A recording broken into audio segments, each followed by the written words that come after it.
Chapter 32. Mahmoud. Somewhere on the Mediterranean Sea, 2015. 11 days from home.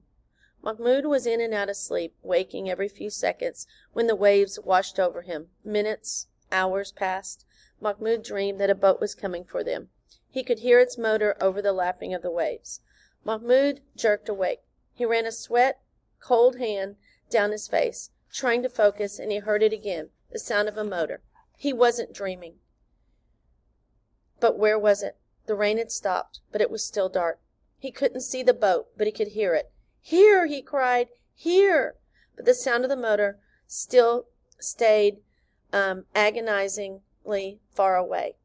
If only whoever was on the boat could see him, Mahmoud thought. All his life he'd practiced being hidden, unnoticed. Now at last, when he most needed to be seen, he was truly invisible. Mahmoud cried in exhaustion and misery. He wanted to do it over again.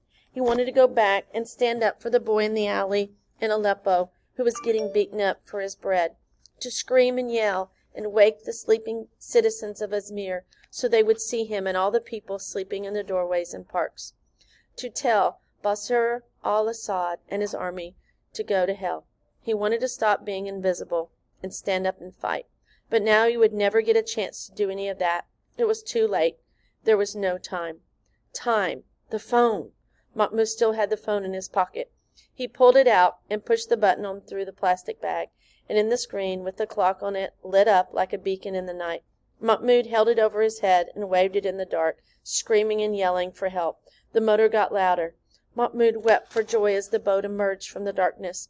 A real boat this time, not a dinghy. A speedboat with lights and antennas and blue and white stripes on the side, the colors of the Greek flag. A Greek Coast Guard ship, come to save them. And on the front of the ship, down on his knees, with hands clasped in thanks, was Mahmoud's father. Ali was there too, in the back, under a thermal blanket, and soon Mahmoud and his mother were out of the water and wrapped in the foil blankets too. What little body heat they still had left reflected back at them.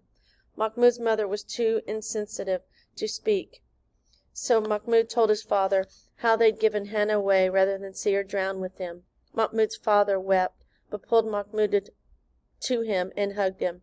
"Hannah's not with us, but she's alive. I know it," his father told them, "because of you, my son." The Greek Coast Guard boat swept through the choppy Mediterranean the rest of the night, pulling more people out of the water. The Coast Guard finally set Mahmoud and his family and all the other refugees down on the island of Lesbos.